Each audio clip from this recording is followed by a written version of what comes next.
안녕하십니까. 안녕하세요 시청자 여러분. 오늘 아주 아름다운 분을 모셨습니다. 지은서 님이시고요. 오늘 북한에서 또 탈북하면서 힘들었던 기억을 탈탈 털고 가십시오. 탈탈탈입니다. 네. 우선 저희가 사실은 제가 들어가기 전에 제가 여기 나와가지고 탈탈 털렸잖아요. 그렇죠. 완전 네. 탈탈 먼지까지 털렸었어요. 그래서 네. 오늘 각오를 아마 하셔야 될 것 같아요. 그래요? 네, 알겠습니다. 먼저 소개 좀 부탁드릴게요. 북한에서 이제 어디에 사셨고 또 어떤 일을 하셨는지. 네, 저 함경북도 청진시에서 살았던 지운서라고 합니다. 지금은 우류 판매, 제가 제일 좋아하는 우류 판매. 네. 거기서 그냥 직원으로 일을 하고 있습니다. 아, 그래요? 네. 북한에 있을 때 직업은 어떤 거였어요? 제가 하초 관련이라고 온실 안에서 그냥 예쁘게. 그래서 이렇게 미모도 예쁘시죠? 그래요? 감사합니다. 네. 그럼 하초는 어떤 꽃을 주로 이제 관리를 하셨어요? 주로 알다시피 일반 하초인데 그 개중에서 그래도 김일성과 김정일이랑 그 꽃관리 중요한 일을 더 맡아 했던 꽃 중에서도 최고의 꽃. 혹시 아세요? 김일성과 김정일화 뭔지? 그럼 계량종으로 이름 그렇게 붙여준 거잖아요. 그렇죠. 그 꽃을 이제 개량한 사람이 꽃에 이름이 없어가지고 김일성한테 이제 물어보니까 김일성이가 이제 김일성화 딱 해가지고. 근데 이것도 김일성화는 김일성 생일 때 그 외국에서 이름을 해서 붙여줘서 선물해 드린 거고. 그럼 이거 관리 잘못하면 큰 문제 생기나요? 다른 꽃하고 달라요? 다르죠. 그 꽃송이나 꽃잎 하나 정도 떨궈도 그냥 바로 아오지까지는 안 가고요. 나 동네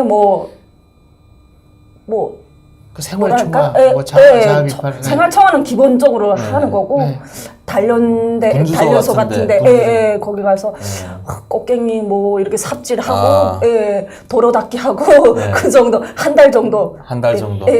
꽃잎 하나 떨어뜨렸다고? 네네. 그럼 화초 관리원 중에도 이 김일성과 김정일화만 따로 관리하는 사람이 있나요? 네네 있죠. 그게 바로 제가 했습니다. 펴서 그러면 화초 관리원을 위해서. 혹시 그러면 꽃 관리하기 전에 이런 꽃을 어떻게 관리를 해야 되는지 교육 같은 거 있나요? 네, 교육은 기본적으로 있고요. 그다음 일반 온실 안에는 일반 직원들은 못 들어가고 지배인 여기로 말하면 사장님들도 못 들어가는 오직 관리원만. 네, 들어갈 때도 일반 옷도 못 입고 하얀 가운 같은 거 항상 입고. 꽃을 수령님처럼 모시네요. 그죠. 그럼 혹시 김일성화, 김정일화를 관리를 하셨으니까 정부에서 배급이라든지 이런 걸 잘 줬나요? 배급보다는 화분에다가 설탕이나 이런 걸 줄 때 사람도 못 먹는 설탕을 화분에 넣었다고요? 네네네. 설탕을 그 꽃 자체를 색깔을 더 특이하게 빨갛게 하려면 설탕 같은 거 이렇게 주거든요. 그걸 몰래 화분 대신 제가 개인적으로 집에 와서 먹고 그랬던 기억이 생생합니다. 꽃이 먹어야 될 설탕을? 네, 제가 먹었죠.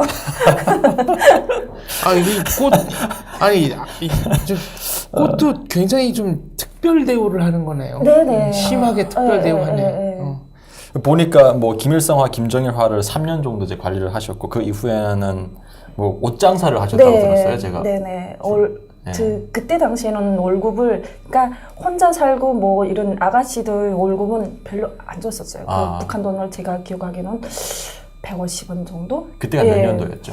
제가 2005년도까지 그때까지 150원이라는 돈이 월급 타면 그 돈 가지고 산다는 게 양말 한 켤레?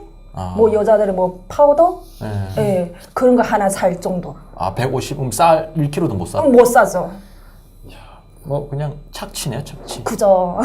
그래서 그 하초를 관리하는 이제 일에서 그 옷 파는 옷 장사로 이제 전향을 한 거네요. 네, 전향을 하는 것도 북한에서는 남자들은 모르겠는데 여자들은 직장을 나가려면 시집 간다는 그 남자 동의서를 이런 걸 떼다가 바쳐야만 직장에서 나가야 되는 그런 게 직장에서 있어요. 이제 나올 수 있다는 네네네. 그러니까 내가 이런 남자가 있으니까 시집을 가겠습니다 하고 직장에다 우리를 서를 내야 되는 거죠.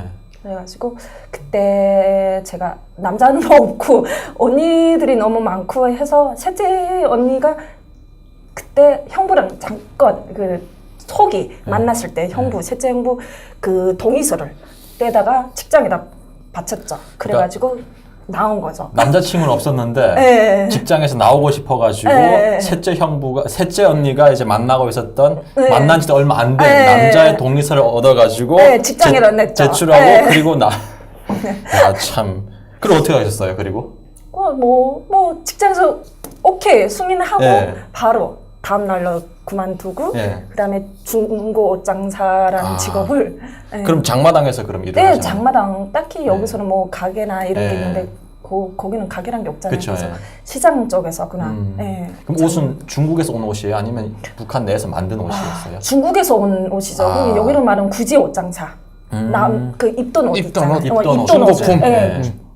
그걸 뭐 그러니까 북한에서는 중국 사람들이 이게 여권을 떼 가지고 북한에 오잖아요. 네네. 그 주인집을 걸쳐 가지고 뭐 물건을 떼 가지고 이렇게 와서 파는 경우가 많죠. 아, 그러니까 이제 네네. 도매상이 있는 거고 그렇죠. 거기다가 물건을 띄워와서 뭐 이렇게 마대로 뭐 50kg짜리 마대로 뭐 이렇게 퉁쳐가지고 사는 경우랑 아니면 그걸 터뜨려가지고 낱개로 아. 사가지고 낱개로 사는 경우에는 우리는 거기서 더 붙여서 팔아야 되니까. 그럼 낱개로 파는 게 이익이네요. 그러니까 퉁치는 그쵸. 것보다는. 예, 아.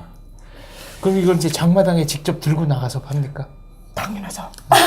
네, 근데 그냥 파는 것도 아니고 집에 와서 수팀을 다 다리고 뭐 일반 구겨졌으니까. 네, 그죠. 그래서 뭐 다리미를 다 다리고 아니면 뭐 이렇게 뭐 이쁜 옷이나 그런 게 있으면 거기다가 뭐 구슬이나 뭐 이렇게 좀 이게 붙여가지고 재가공을 하고. 가공을 해서 뭐 10,000원짜리를 뭐 100원씩 이렇게 파는 경우도 있고 그렇게 좀 그러면 이제 뭐 많이 팔았죠. 구슬이 없었던 옷인데 좀 예쁘다 해서 구슬을 받고 네네네네. 나가지고 한 뭐 10,000원에 팔 것을 한 뭐 30,000원에 판다든지. 그쵸. 예.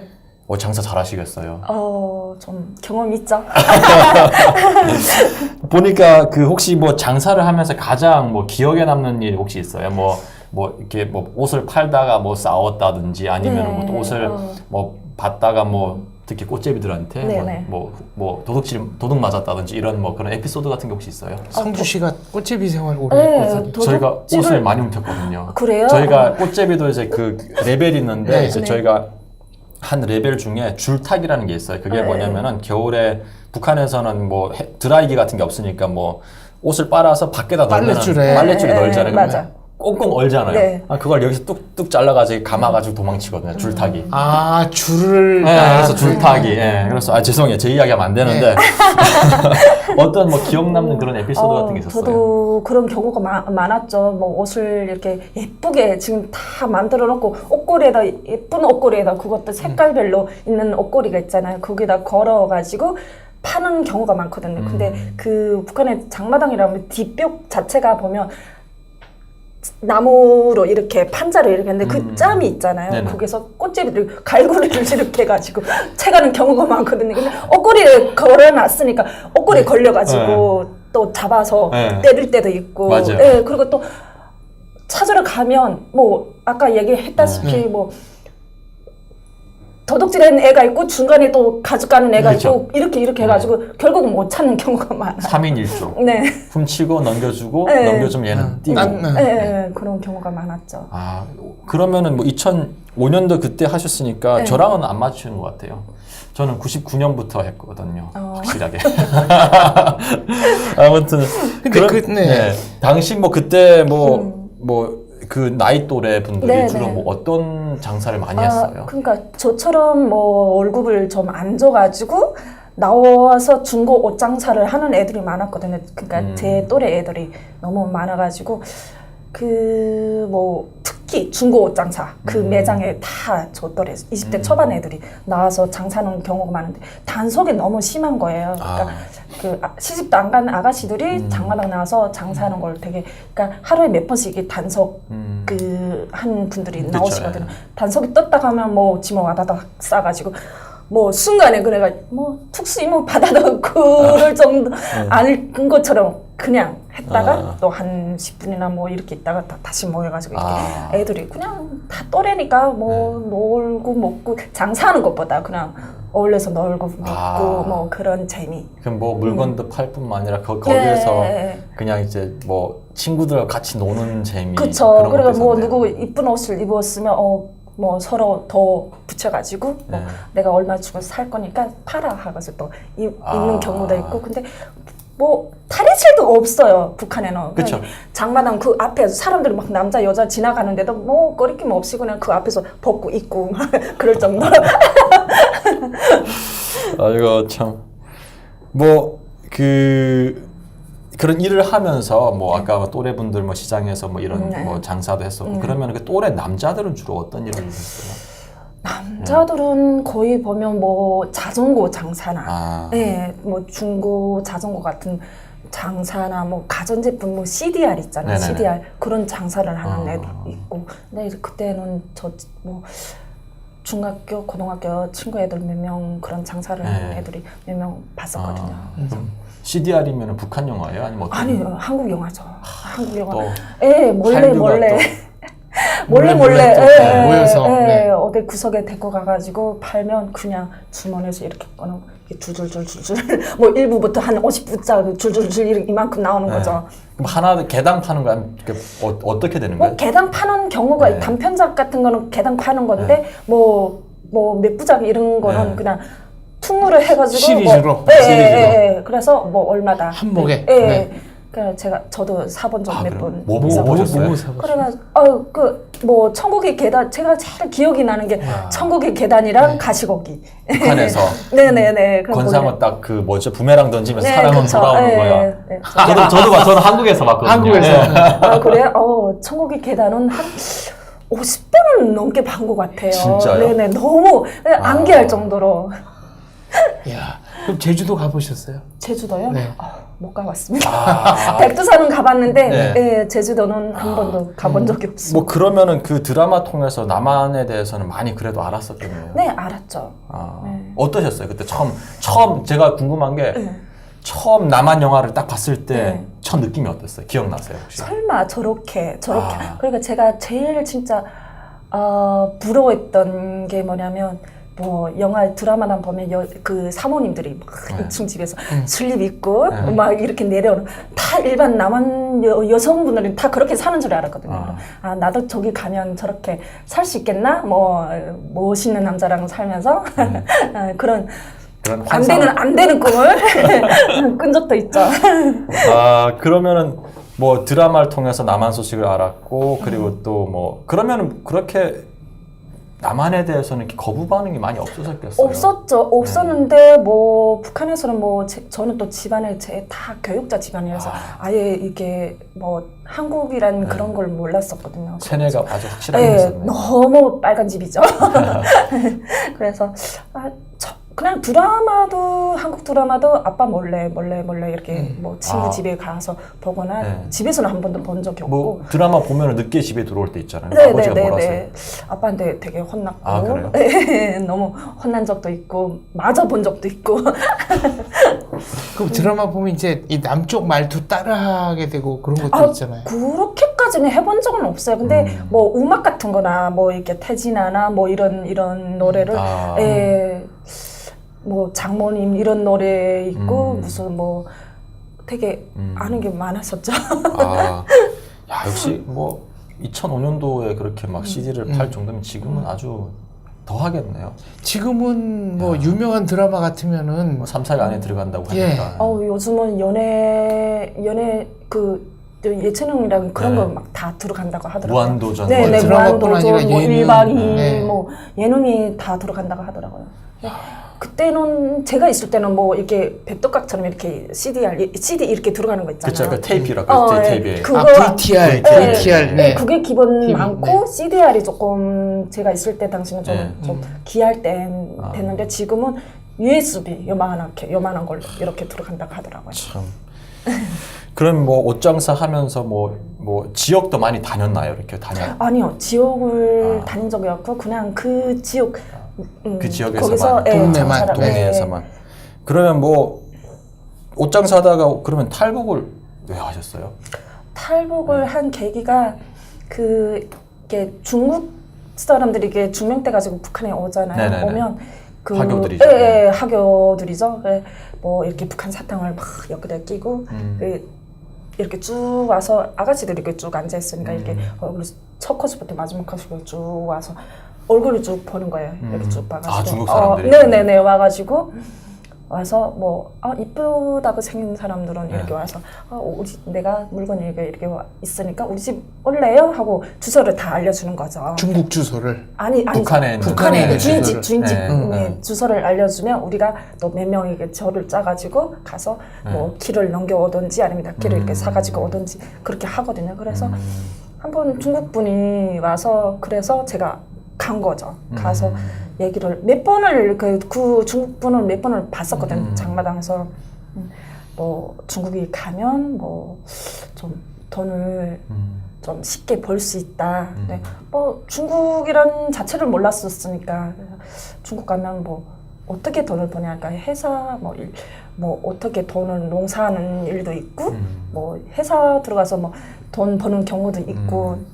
그래서 너 같으면 너 정도면 회사 가서 뭐 돈을 뭐 사무직 뭐 컴퓨터 다루고 뭐 사무직으로 일을 하다가 뭐 돈을 많이 번다고 여기서 뭐 한 달 동안 벌 돈을 거기서 한 며칠이면 번 며칠 벌을 돈을 며칠 그냥 번다. 하루 그렇게 번다고 얘기를 하더라고요. 그래서 네. 그 꼬인수에 그냥 아. 그래서 근데 그것도 있지만 언니가 하루는 큰 언니가 그러더라고요.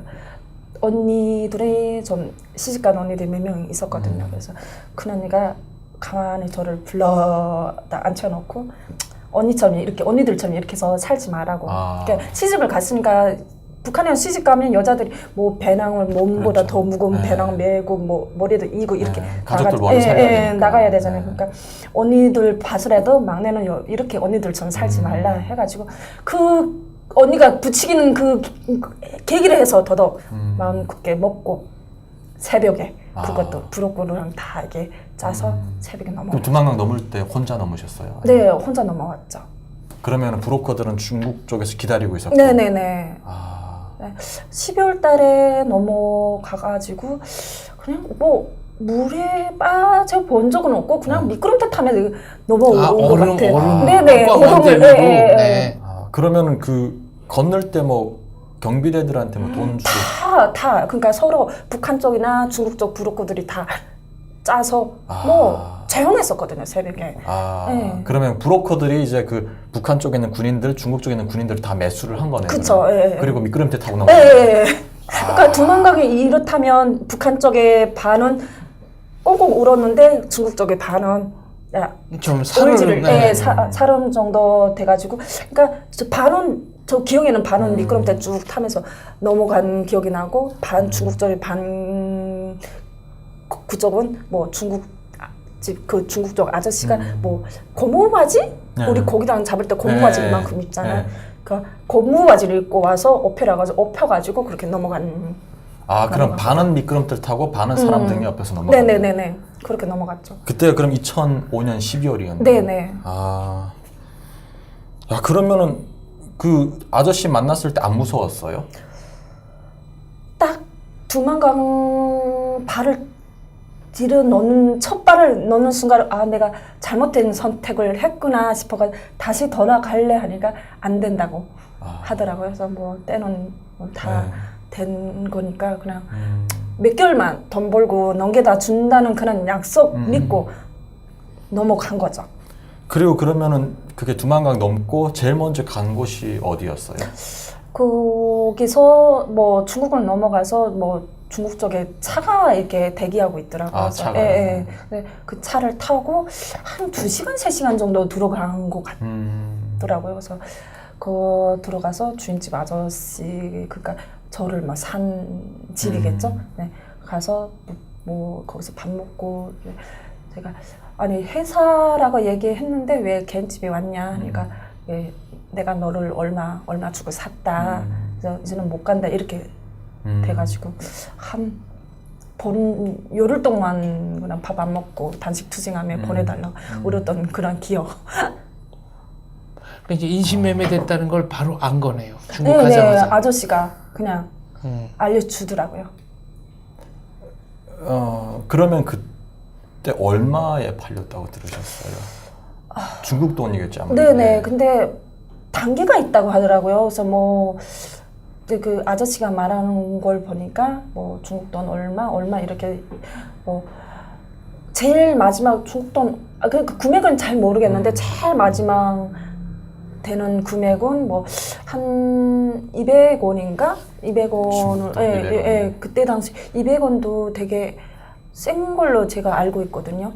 2005년도 때는. 200원도 그 200원을 산 여자들은 시골 쪽에 그러니까 완전 한족 동네 그런데 시집을 보내고 뭐 그 중간 다닌 여자들은 뭐 시내 쪽에 또 네, 팔고 그 다음에 1단계 제일 비싸게 준 사람들은 뭐 회사나 그런 데다가 네, 200원이 돼봐야 한국 돈으로 한 3만 몇천 원밖에 안 되는 거 아닌가요? 글쎄요. 예. 제가 하늘을 잘 몰라서. 그러면은 그 집에서는 그러면 몇 개월 정도 사셨어요? 제가 거기서 한 달 반 정도는 살았었거든요. 한 달 반. 그 정도를 살다가 그때 연길에서 살았었거든요. 연길에서 살다가 그 중국 쪽에는 그 북한 사람들이 이렇게 데려놓고 이러면 단속 그런 게 있잖아요. 그래서 단속에 떴다고 하니까 주인집 아저씨가 저를 그 훈춘 쪽에다가 이렇게 집을 맡아놨다고 해서 거기를 옮겨간 거죠. 갔는데 이렇게 가다가 보니까 그 집에 저랑 똑같은 그 고향 친구하고 동생이 거기 있더라고요. 여자 두 명. 네네. 그 저까지 한 집에서 저까지 셋이 살게 된 거죠. 그럼 이 아저씨가 3명을 그럼 산 거네요? 네네. 근데 처음에 이게 왔을 때 우리한테 물어보는 거예요. 그래서 너 중국에 친척들 있냐?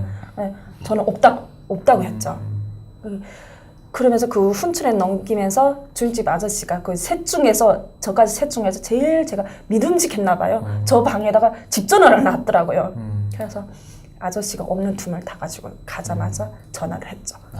그러니까 북한에 있을 때는 1년에 한 번씩 정도 우리 그 외가 쪽 삼촌이 계속 왔었거든요. 중국에 사는 친척이 있었군요. 그러니까, 여권 떼고 북한에 이렇게 왔다 갔다 하는 친척이 많잖아요. 그래서 그 북한에 넘어올 때 그 중국 쪽 삼촌 전화번호를 머리다 쓰고 오면 그게 걸리니까 머리다 다 암기하고 그래 온 거죠. 그래서 주인집 사람이 물어봤을 때는 중국에 친척이 없다 했던 게 좀 걸릴까봐.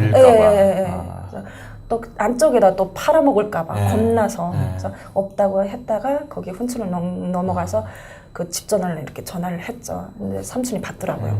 뭐가 가장 어려웠어요? 힘들었어요. 그 집에 있을 때.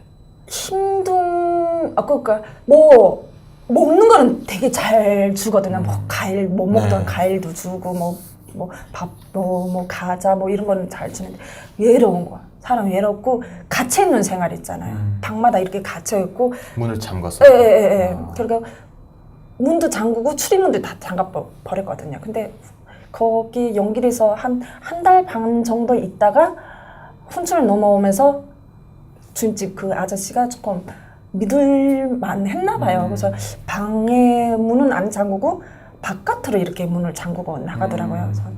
그래서 안에서 열고 나왔다가 문 닫으면 우리는 끝이니까 그러니까 항상 니네 주의를 주는 거예요. 니네 나가면 열쇠 없으니까 니네 못 들어온다. 니네 뭐 잡혀 나갈래? 아니면 여기 그냥 있을 그런 협박. 그래서 되게 무서우니까 중국말도 모르고 아무것도 모르는 상태니까 그냥 그렇게 살았죠. 그럼 화장실은 집 안에 있었어요? 집 안에 다 있었죠. 그러면 그런 문제는 없었겠네요. 네. 어휴, 그래도 근데 이제 그러면 그 친척한테 전화를 한 겁니까? 네네. 친척한테 그 주인집 아저씨가 나가서 전화를 했는데 그 삼촌이 전화를 받더라고요. 그래서 그쪽에서 북한에서 전화 왔는데 한 달 반이라는 기간이 있었잖아. 제가 그러니까 소식이 없으니까 계속 북한에는 전화 오고 어떻게 됐냐, 우리 동생이 어떻게 됐냐 이렇게 됐는데 지금 연락은 없고 막 속 타던 찰나에 제가 전화 와가지고 너무 반가워하더라고요. 그래서 어디 있냐, 그래서 제가 훈춘이라는 곳까지는 아는데 어딘지는 모르겠다. 어느 동네인 것도 모르고 그러니까 그 삼촌이 그러더라고요. 다음날에 우리가 데리러 갈 곳을 쓰니까 그 뭐 코인잔? 그 한정말로 중국말 코인잔이라고 그것까지 나오라고 하더라고요. 코인잔이 뭐냐 하니까 그 시외버스 터미널 거기까지 나오라고 해가지고 지금 바리바리 쌌죠. 약속을 했으니까 바리바리 다 싸우니까 그 옆에 동생하고 친구분도 우리도 갈 것이다 하고 같이 가겠다. 네, 같이 가겠다. 그렇게 된 거죠. 그럼 오케이 하고 다음 날에 택시를 타고 나갔죠. 돈은 어떻게 썼어요? 그러니까 그 돈이 먼저 온 친구 애가 중국 돈이 그 한 50원이라는 돈이 네. 있었더라고요. 근데 그것도 걔가 어떤 일을 했냐면 그 약간 뭐라 할까 하상 채팅 그런 거 그런 걸 좀 해줘가지고 조금 돈을 벌었더라고요. 그 걔 돈을 해가지고 택시를 타고 나온 거죠. 한참 뭐 코인잔이라 하니까 그 운전 기사님이 한적 기사님이라서 코인잔을 알았다고 하고 갔는데 저는 들었잖아요. 버스 터미널이라 그러고 들었는데 어디 외진 곳 완전 무서운 그런 구석 그런 골목에다 세워놓고 내리라고 하더라고요. 그래서 친구랑 동생애는 내렸죠. 내리라니까 내렸죠. 근데 저는 안 내리고 버틴 거지. 아니 코인잔 하니까 아니 여기라는 거죠. 그래서 아니라고. 근데 그 한적 기사분이 지나가던 그 조선족 남자분을 불러서 막 얘기를 하더라고요. 그래서 와서 저한테 와서 그 조선족 분이 어디까지 가냐고.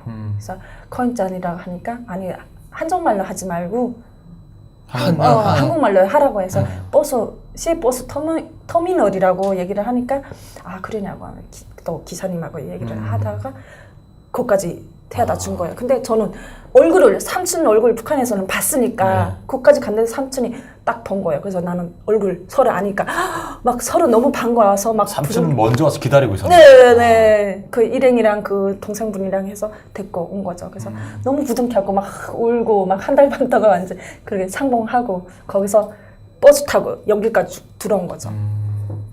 삼촌 바로 알아봤어요. 네, 바로 알아봤죠. 1년에 2번 정도 나왔었으니까. 그 삼촌이 시외버스 터미널 밖에서 기다리고 네, 있어요. 밖에서. 찾고 있었어요. 네, 큰 길에서 이렇게 그 택시 타고 온다고 하니까 택시만 이렇게 오는 택시만 쳐다봤나 봐요. 근데 딱 봤는데 거의 도착하는데 봤는데 삼촌인 거예요. 막 창문 내리고 삼촌 이렇게 손을 흔들었거든요. 그러니까 그게 또 그렇게 재가 돼가지고 또 울고 또 10분 동안 울고 그러다가 또 거기서 버스를 타가지고 바로 그 친구랑 동생이랑 다 태워가지고 간 거죠. 제가 듣다 보니까 제가 국정원에서 아버지 만났을 때 그 느낌이 나요 지금. 사회자가 이러면 안 되는데 너무 감정 몰입이 돼가지고 지금. 그러니까 그 조선족 아저씨 우연히 안 만났으면 이제 그 시외 버스 정류장까지 못 오는 거고. 못 가죠. 네.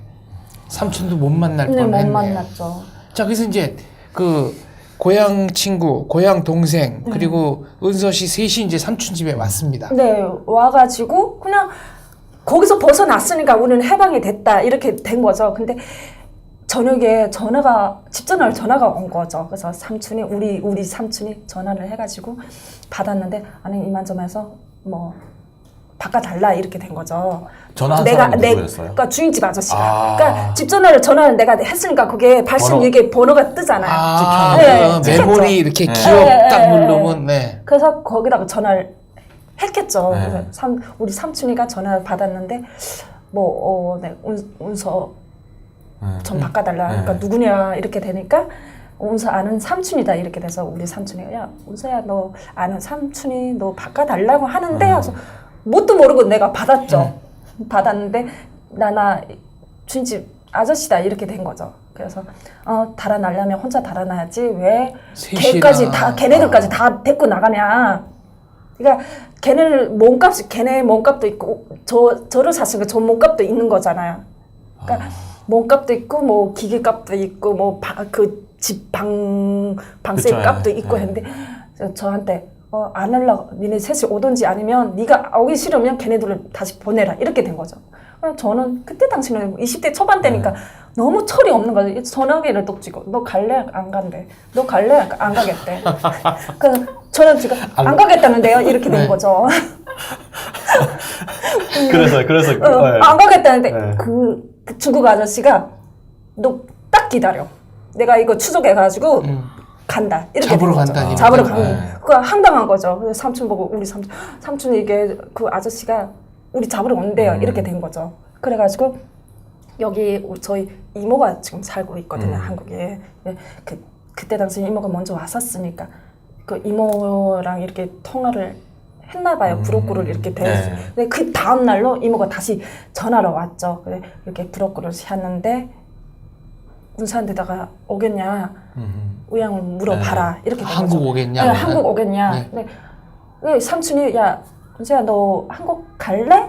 이렇게 된 거죠.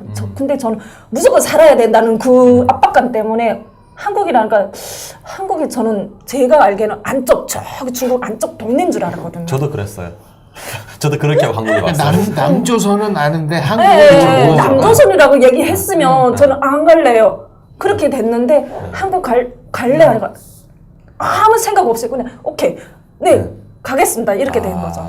그래가지고 그 다음 날로 브로커를 딱 해서 넘어온 계기가 이렇게 된 거죠. 남조선이라고 하면 왜 안 올라가 있었어요? 아 제가 그 아까 얘기했다시피 제가 그 부모님 양 부모님 다 교육자 집안이라 가지고 빨간 집. 예, 너무 빨간 물을 들달들된 너무 빨간 물 레드물을 두은 거예요. 그래서 남조선 뭐 이런 얘기가 되게 못하게 했고 그다음에 뭐 옷 자체를 뭐 제가 중고 장사를 하는데 옷 자체를 그런 걸 못하게 했고 아빠 자체가 그래서 좀 그랬는데 남조선이라 되게 또 일반 아니고 아빠가 교장을 했었으니까 다 가르쳐 주고 고등학교 교장 선생님. 네네 고등학교 교장했고 또 선생님들을 교육시켜주는 뭐 강습소 서장 그런 그런 일을 해가지고 뭐 아예 그러면 꿈도 못 꿨죠. 북한에서 드라마 볼 때는 네. 남조선 드라마인 걸 알았잖아요. 알았죠.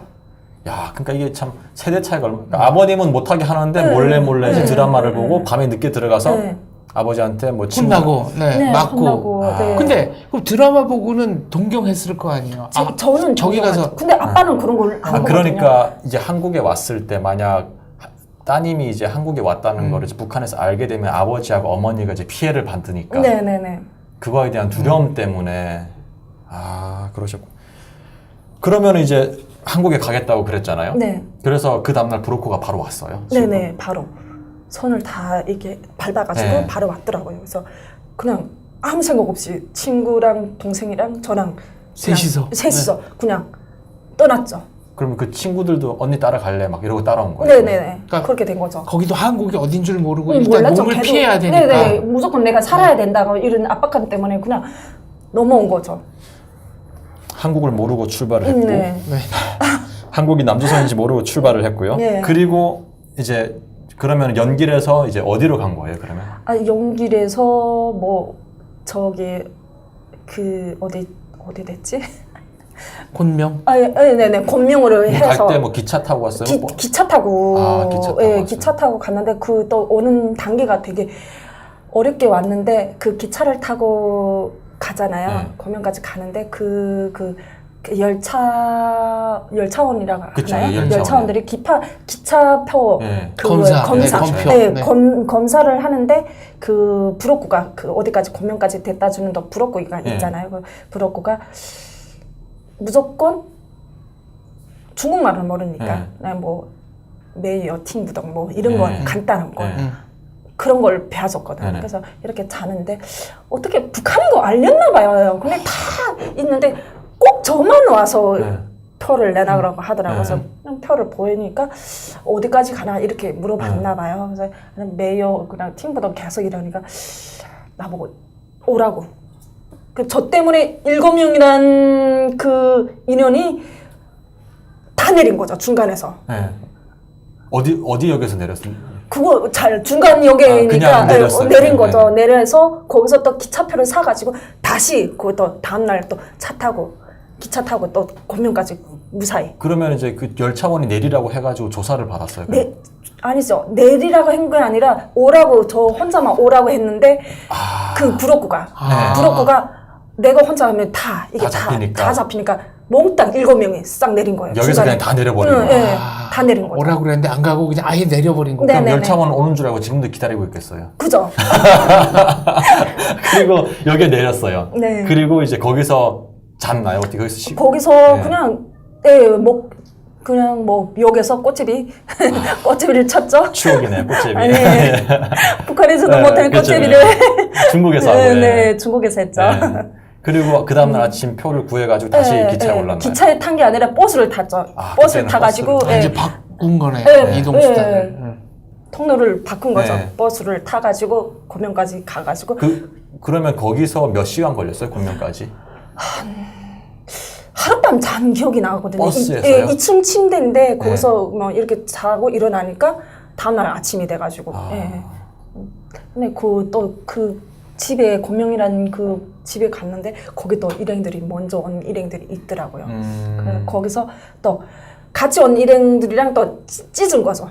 찢어가지고 니네 먼저 보내고 우리도 또 거기 한 2, 3일이 또 있고. 네, 그래가지고 거기서 저 친구랑 동생이랑 다 찢어진 거죠. 찢어져가지고. 저랑 그다음에 그때 갈 때는 또 고명에서 저 넘어갈 때는 동생이랑 저랑 해서 아줌마 3명 이렇게 셋에 총 5명 넘어온 거죠. 그럼 곤명에서 어디로 넘으셨어요? 태국으로. 태국으로? 네, 태국으로 이렇게 넘어가는 도중에 또 태국까지 넘겨주는 브로커가 또 따로 있더라고요. 네. 그 넘겨준다고 했는데 도착하다가 보니까 라오스라는 땅이더라고요. 그래서 라오스가 뭔지는 몰랐는데 어디 산골 기슭 같은 데에다가 내리라고 해서 내렸는데 막 그 동네가 무장을 들고 경비를 서더라고요.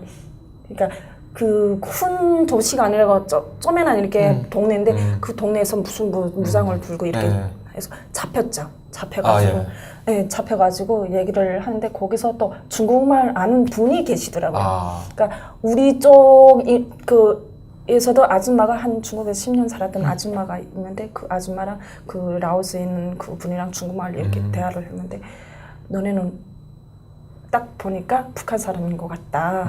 그러니까 그 라오스랑 또 북한이 되게 이게 사이가 좋다고 하고 그 옆에가 그 북한 그 대사관이 있더라고요.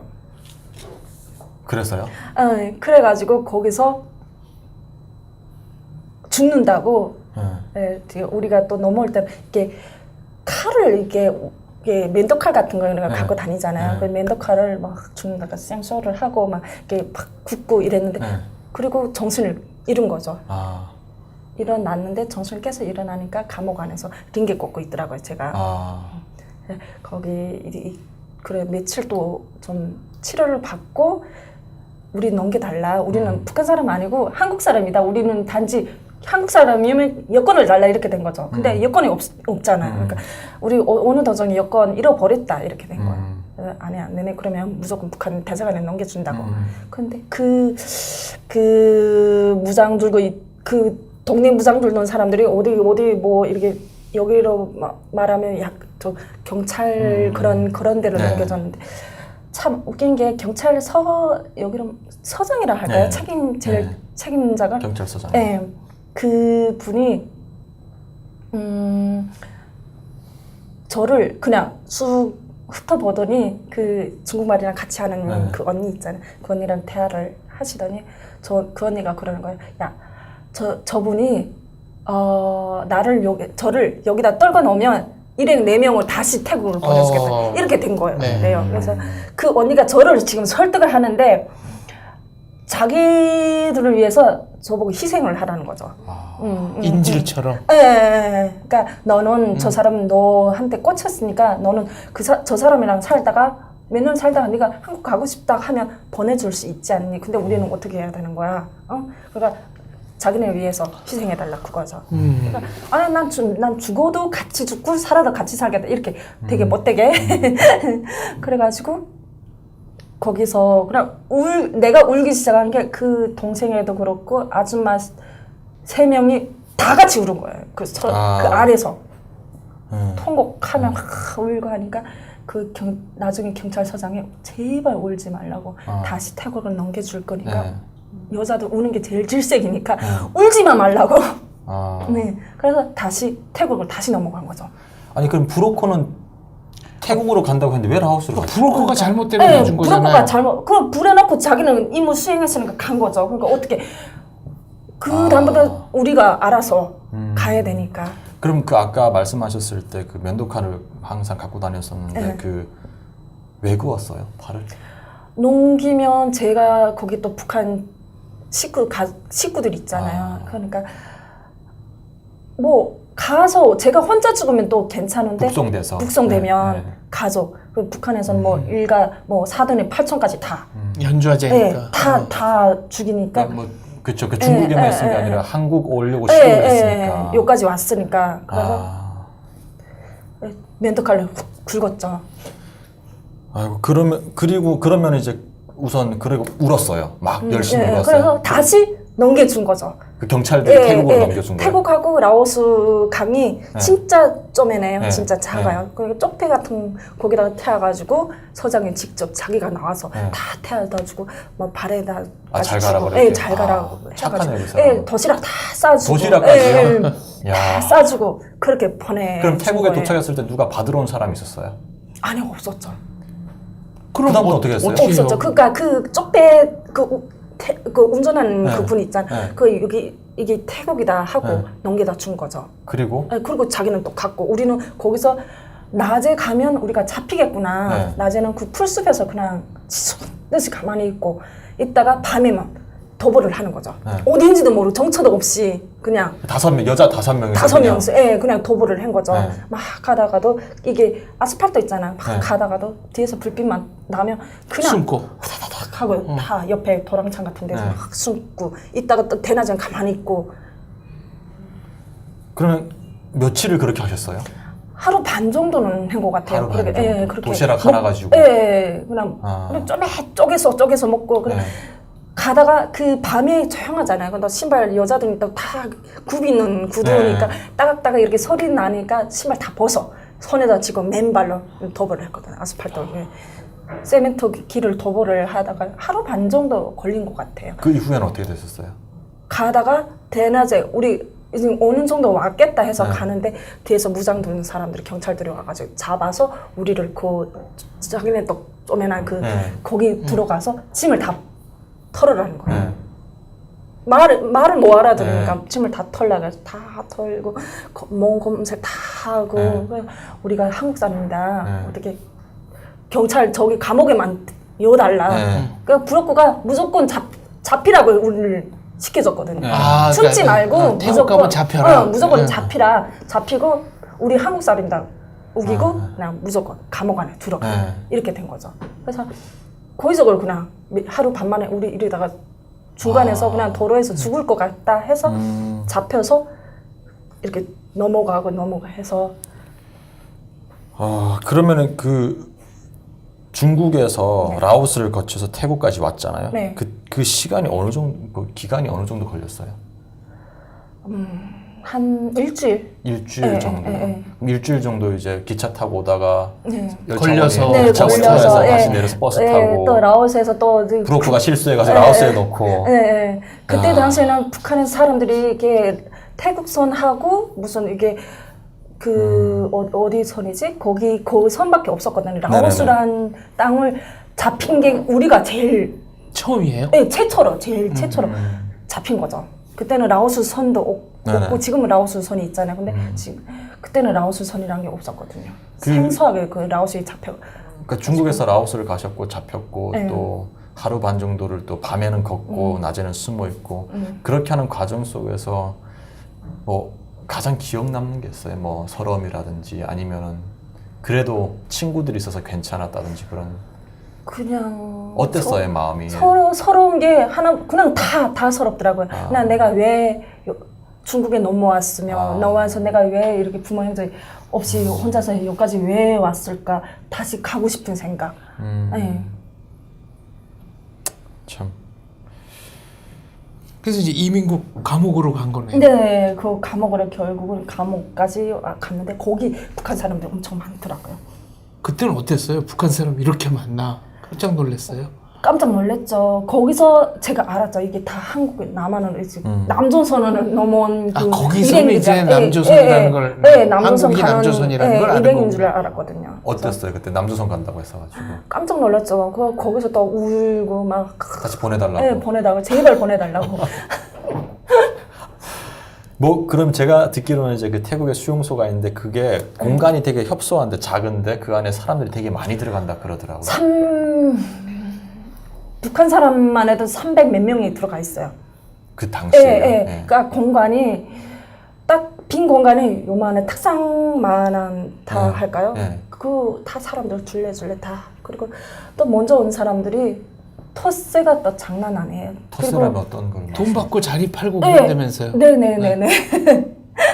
돈 팔고 자리하고 그다음 뭐 진짜 막 마음 맞는 사람들끼리 놀고 네. 막 그리고 진짜 왕따 저 같은 경우는 왕따 당하는 그런 거 혼자니까. 그 먼저 온 사람들이 이제 예를 들어서 네. 한국으로 오잖아요. 예, 오면 그 자리를 또 파는 거야. 그럼 자기가 갈 때 이제 이 사람한테 팔고 돈을 갖고 한국으로 오는 거예요. 그렇죠. 네. 야, 참. 그러면 잘 때는 뭐 그러면 다리를 펴고 잘 수 있는 거야? 앉아서 어떻게 그럼 이렇게 쪽잠을 자는 거예요? 쪽잠. 짝겨운 네. 계기가 제가 중국에 그렇게 있으면서 삼촌 집에 또 좀 기간이 조금 있어요. 중국에서 조금 기간이 있었는데 거기서 좀 남자 중국 사람 남자 친구를 좀 사귀었거든요. 네, 남자 친구를 사귀었는데 올 때는 한국에 온다고 할 때는 그냥 뭐 쿨하게 뭐 우리 뭐 서로 다시 만나자 이런 약속도 없고 그냥 안녕 뭐 이렇게 왔는데 오는 도중에 임신된 걸 알았었거든요. 그래서 그러면 그거를 그러니까 임신된 걸 아셨던 게 감옥 안에 안에서 그 안에서 그러니까 여자들은 생리를 하잖아요. 네. 하고 그 감옥 안에서 북한 사람들이 많으니까 생리대를 한 달에 한 번씩 그러니까 한 사람 앞에 생리대를 몇 개씩 이렇게 주는 그런 게 있더라고요. 근데 한 달 됐는데도 안 하고 2달 됐는데 좀 한 달 조금 넘었는데도 안 해가지고 뭐지?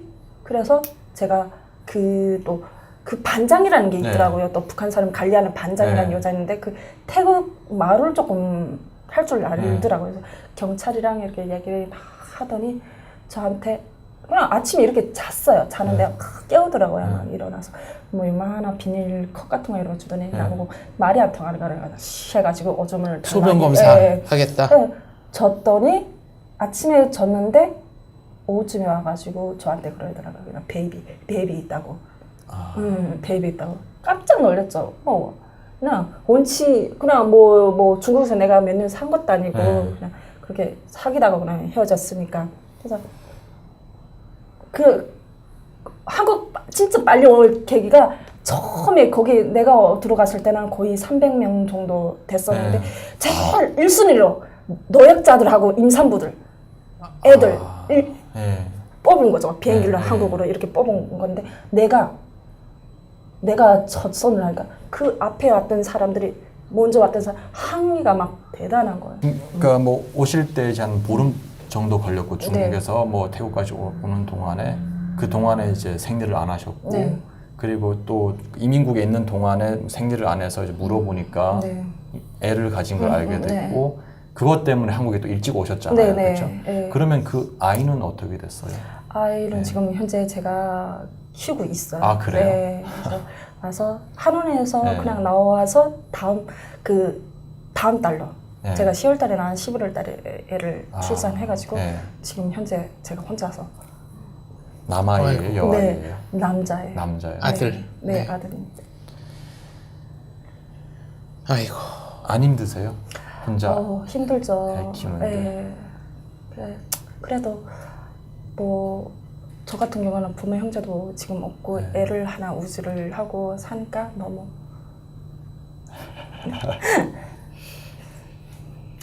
그때 애를 뭐 내가 뭐 했었으면 중간에 했었으면 내가 어떻게 살았을까 한국에 가야 내가 있을까 이런 생각도 그러니까 들고. 꼭 살아야 되겠다는 어떤 네, 의지도 네, 생기고. 네. 이 태국 이민국에서는 아까 잠깐 말씀하셨지만 뭐 몇 개월씩 1년씩 기다린 분들이 막 항의하고 네, 많죠. 네, 시기하고 뭐 악당 그랬겠네. 완전히 뭐 쟤는 더 왕따 되셨겠어. 뭐냐. 네, 저는 뭐 쟤는 뭐 애가 온전치 않은 애가 나올 것이다. 무슨 뭐 가다가 뭐 죽을 것이다 이런 악당, 입에 담지 못할 그런 악당. 참 시청자 여러분, 오늘 또 이렇게 그 지은서님 모셔서 저희가 북한에서의 경험, 그리고 또 탈북하는 과정에서의 경험, 그런 아픈 기억들을 또 저희가 함께 나눴습니다. 제가 들으면서 많이 공감되는 이야기도 있었고요. 그리고 또 가장 많이 드는 생각은 지은서님 혼자의 이야기가 아니라 또 많은 그 외에 수많은 그런 탈북 여성들의 이야기입니다. 시청자분께서 잘 1부를 보셨으면 또 다시 2부 저희가 한국에서 어떻게 생활을 하셨는지 그 이야기를 이제 하도록 하겠습니다. 고맙습니다. 네. 고맙습니다. 감사합니다. 감사합니다. 안녕하십니까. 안녕하십니까. 아름다운 여성 지은서님의 두 번째 이야기입니다. 저희가 지난번 때 저희가 북한에서 했던 그 북한에서 또 탈북하는 과정의 이야기를 했고요. 한국에서 어떻게 사셨는지 살고 있는지 이런 이야기를 하려고 합니다. 그 전에 먼저 그 2005년도에 탈북을 하셨잖아요. 네. 그때 나이가 어떻게 되셨어요? 제가 그때 당시에는 24살. 네. 그러니까 22살에 직장을 그만두고 1년 정도 예. 예, 중고 옷 장사를 하다가 24살에 넘어. 그럼 19살 때부터 22살 때까지는 온실화초관리원. 네네네. 예. 19살인 게 아니라 북한에서는 17살 아니면 18살에 학교, 고등학교라는데 네. 6년제 끝나고 사회에 나가는 거죠. 예, 대학 나갈 애들은 대학 나가고. 24살이면 저희가 이제 한국으로 따지면은 대학교 이제 막 학기 4학년 정도 학기거든요. 근데 그때 두만강을 넘었고 그리고 중국에 팔려갔고 네. 팔려간 집에서 다시 도망해서 네, 왔고 네. 그리고 또 삼촌을 또 만나서 그 중국 쿤민까지 갔고 네. 가는 과정에 여러 가지가 이해했었고 그리고 다시 라오스에서 강을 건너가지고 태국까지 오는 그 기간 24살에 정말 많은 거를 하셨네요. 네. 예. 진짜 인생 최고로 안 해봤던 그런 고생 다 해봤죠. 다른 사람들은 평생 해야 될 그 경험을 네. 1년 안에 네. 24살 때 1년 안에 모아서 몰아서 네. 다 겪어봐요. 이제 25살 꽃다운 아가씨 그리고 이제 아이가 뱃속에 있고 이 상태로 한국에 왔습니다. 네네. 어떠셨어요? 한국에 비행기 타고 딱 내렸어요. 내린 후에 그 느낌이 어땠어요? 내렸는데 남조선이라고 생각하시고. 네. 그냥 절망. 네, 너무 절망인 거예요. 행복보다는 절망이 컸어요. 왜요? 왜? 부모 형제 못 보니까 내가 이제는 죽어도 이제 못 가볼 보구나. 수 없는 그런 데니까 내가 왜 여기까지 왔지? 뭐 그런 생각을 핸들 뭐 떼어진 후에 일단은 뭐 인천공항에서 내려서 그 나오는 그 그쵸. 통로 있잖아요. 네. 그것도 뭐 일반 사람들처럼 이렇게 같이 내리는 게 아니라 다 내리고 우리는 뒤쪽으로 이렇게 단체 몇 명 해가지고 이렇게 나가잖아요. 나가서 뒷문을 보니까 큰 대형 버스가 하나 이게 대기하고 있더라고요. 네네네. 일단 타라 해서 타고 오는 도중에 우리는 뭐 흔히 버스 타면 막 바깥의 풍경 이렇게 보잖아요. 보지 말라고. 네, 다 커튼을 닫히고. 인솔자가. 네, 인솔자가 다 커튼 닫히고 보지 말라고. 그 속에서도 궁금하니까. 약간 초저녁 때 내린 것 같아요. 그래서 내려서 되게 이게 남조선이라는 땅에 TV에서 보는 거랑 현재 내 눈으로 시각으로 보는 거랑 뭐가 다르는지 일단은 왔으니까 되게 궁금하고 보고 싶어가지고 그 커튼 사이에 이렇게 봤던 기억. 근데 별로 그냥 북한엔 불이 없잖아요. 그렇죠. 네, 불이 여기서 막 번쩍번쩍 그쵸. 막 이런 심지어 예. 고속도로에도 이제 전등이 있어요. 전기불이 예, 뭐, 전기가 예. 도로에 네. 전기가 쫙 있으니까 그게 너무 멋있더라고요. 아. 그래서 그 가는 도중에 내가 오기가 잘하긴 잘했나? 예, 잘했다는 거는 아닌데 잘하긴 잘했나? 예, 그 정도. 그리고 그러면 이제 버스를 타고 국정원에 대성사로 가잖아요. 예. 대성사에 들어가서 첫날 밤 어땠어요? 그 첫날? 침대도 있고 막 음식도 좋은 음식 받고 뭐 방도 좋고 하는데 그 느낌이 어땠어요? 신체 검사 하잖아요. 네, 또. 신체 검사를 다 했죠. 근데 저는 또 임산부니까. 네.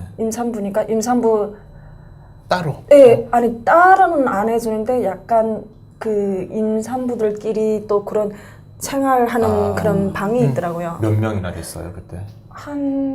제가 온 그 기수가 한 2명? 2명 정도는 그럼 몇 명이 있었어요. 왔는데 2명 정도였어요? 한 50명 정도는 온 것 50명에 같아요. 2명이 네, 진짜. 50명 정도 왔는데 2명 정도 네. 돼가지고 그 언니는 약간 조금 6개월 정도. 몸이 많이 무거우셨네. 네, 그 같은 임산부 언니는 태국에서 같이 왔었잖아요. 네. 그 언니는 6개월 정도 됐고 저는 그때 당시에는 그냥 배가 안 나왔을 때 그때 당시라서 와서 신체 검사하고 임산부들끼리 생활을 하라고 그 방에다 넣고 네. 일반 사람들. 근데 저희 국정원 있을 때는 침대가 없었어요. 바닥에다 다 바닥에서, 잤는데 이불 깔고. 제가 기억하기로는 제가 국정원 했을 때는 전 독방에 있었어요. 독방이었는데 침대가 있었어요 그때. 네, 그 안에 화장실도 다 있고. 아 그래요? 그래서 좀 많이 바뀌었네요. 네. 계속 이제 시설이 그렇죠. 좋아지는 거죠. 네. 네. 그러면은 아까 임산부 2명 있었잖아요. 네. 그러면 드시는 음식도 좀 다른 아니요, 똑같이 음식. 네. 먹는데 국정원에 오니까 그 종교 단체들이 있잖아요. 네. 그러니까 주말마다 교회에서 나오라고 네. 성경책 막 주고 네. 나오라고.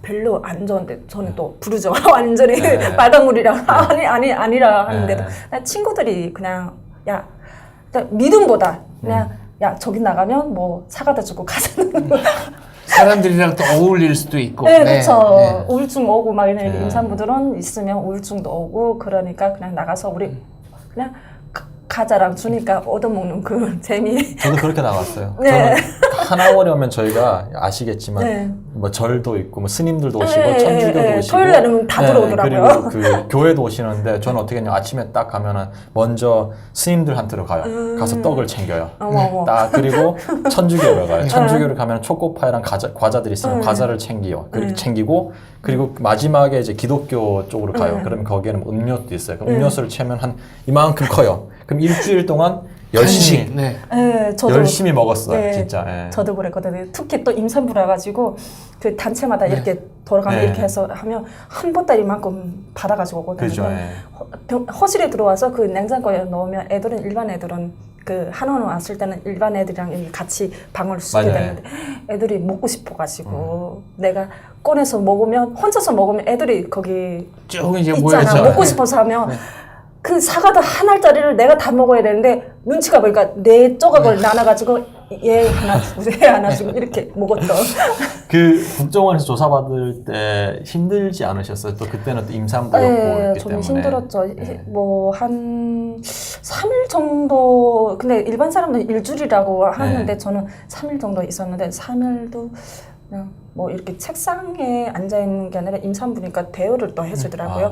네, 책상에 앉지 말고 네. 이불 그 안에서 자고 먹고 다 하잖아요. 네. 그러니까 이불 거기에 기대가지고 그 담당 선생님이 저 앞에 쭈그르게 앉아가지고 조사를 다 받고, 근데 이렇게 뭐 예뻐 용지를 이따만큼 한 10장 정도 주면서 이거 북한에서 뭐 다 써라. 뭐 여기 오기 전까지 네. 쭉 쓰라고 하더라고요. 그래서 썼는데 네. 이렇게 보더니 아닌 것 같다고. 네. 네, 다시 써라. 전 못 쓴다고. 보다시피 저는 임산부라고 그걸 걸고 안 쓴 거죠. 그래서 담당 선생님 앞에서 직접 노트북으로 얘기해. 본인이 쓰는 게 아니고 이제 네네네. 조사하는 분이. 그럴 땐 임산부가 좋은 것 같아요. 저는 10번 넘게 썼어요. 제가 처음부터 네. 거짓말을 했거든요. 왜냐면 저는 아버지가 이제 북한에 있을 때 군인이셨기 때문에 당원이셨고 해서 여기 와가지고 다 거짓말을 썼어요. 결국엔 나중에 다 들통은 났지만 진짜 저는 조사를 정말 힘들게 받았어요. 근데 조사하는 분들이 이거 다 이렇게 잡아내시네요. 어떻게 하냐면요. 알아채고, 제가 다 이렇게 쓰잖아요. 그러면은 갖고 가요 우선. 네. 갖고 가고 다시 줘요. 그걸 한 4번 하잖아요. 네. 그리고 이 사람들이 비교를 해보는 거예요. 그러면은 아무리 완벽하게 거짓말을 한다고 해도 틀리는 게 있어요. 차이점이 보인다. 그렇죠. 예. 네. 그러다 보니까 저한테 쓴 그거를 가지고 이제부터 읽을 테니까 맞으면 예 하고 틀리면 아니요로 하라고 해가지고 그때 그렇게 했죠. 근데 웃긴 거는 제가 쓴 내용인데도 뒤로 가면 갈수록 거짓말을 했기 때문에 기억이 안 나는 거예요. 예 같기도 하고 아니온 것 같기도 하고. 네, 맞아요. 그러다 보니까 다 이제 들통이 난 거죠.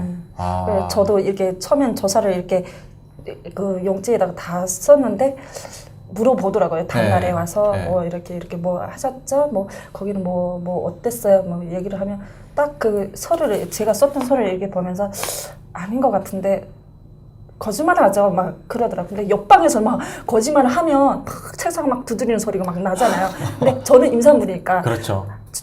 저건 얘기하면서 이건 아닌 것 같은데요. 약간 비꼬는 얼마나 그런 책을 식으로. 두드리고 싶었겠어요. 그 사람은. 책상에 앉아 있는 것도 아니고 저랑 같이 쭈그리고 앉아서 노트북을 야, 두드리니까. 그러니까 그게 본인의 과거를 숨기고 싶어서가 아니라 이제 부모님한테 해가 갈까봐 네네. 그리고 저는 그렇게 또 보호를 하신 거예요. 교육자 집안이라서 교육적으로 얘기를 막 물어보시더라고요. 근데 저는 기억이 안 납니다.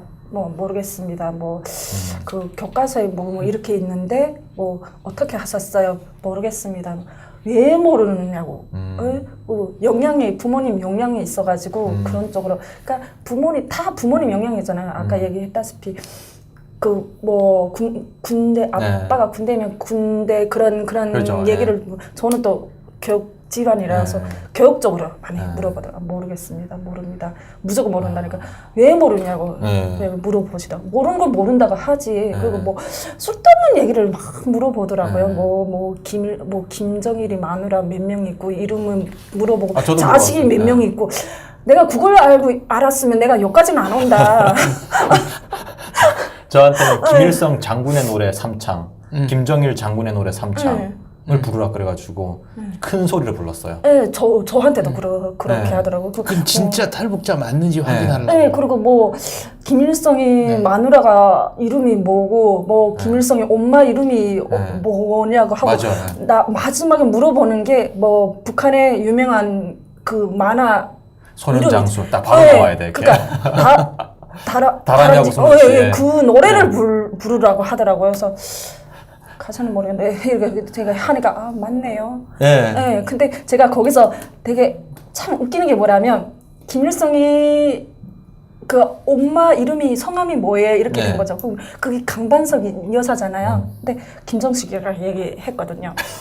와이프인데. 네. 근데 맞네요 이렇게 넘어가는 거죠. 그래서 이 국정 사람들 다 별거 아니네. 그것도 대답할 때는 몰랐는데 다 조사 받고 국정 선생님 나간 다음에 가만히 앉아서 생각하면 아닌데. 족보가 틀렸네. 김일성 마누라가 그쵸, 김정숙인데 왜 내가 강반석 여사를 왜 김정숙이라고 했을까? 그죠. 근데 넘어가더라고요. 참. 그러면 이제 조사를 뭐 3일 정도 받으셨어요? 그런 조사를? 네네네. 그리고 나서 국정원 한 며칠 정도 있었죠, 그러면? 거기 한 달 반 정도, 그 정도 있은 것 같아요. 그리고 국정원에서 나와서 다시 하나원으로 가잖아요. 네네네. 하나원 갔을 때 어땠어요? 그때는 좀 자유가 주어지잖아요. 네, 자유가 주어지죠. 그 국정원에서는 내가 뭐 하고 싶어도 못 하고 뭐 먹고 싶어도 못 하고 나가 구경도 못 하죠. 그러니까 뭐 하루에 뭐 몇 시간에는 햇빛 조이 같은 거, 맞아요. 그런 거 시키는, 체조 시간에. 저는 또 뛰지 말라고 하지. 선생님들은 뛰지 말라.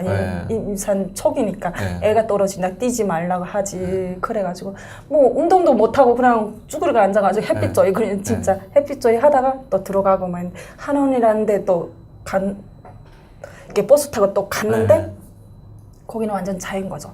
내가 먹고 싶은 거 다 먹고 돈만 있으면. 혹시 창밖을 내다봤어요? 못 봤죠. 그때도 보지 말라고 그랬어요. 보지 말라고 했죠. 일단은 한원 들어가서는 완전 자유. 네. 선생님들도 그냥 동담 따먹게 하고 네.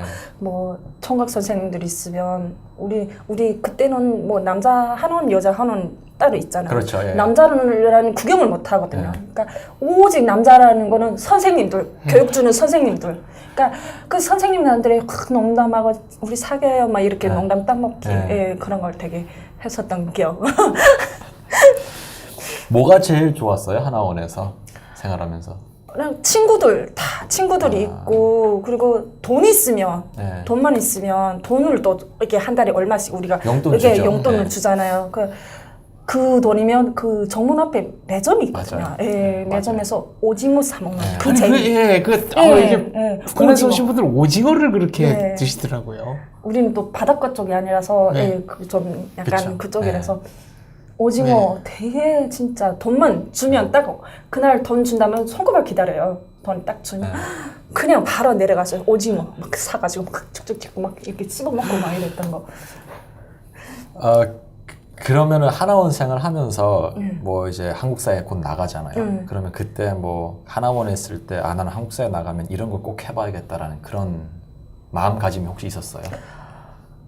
제가 일단은 뭐 꿈이란 건 없고 일단은 나이가 어렸으니까 네네. 그래서 그 또 이모님이 좀 일찍 오셔가지고 네네.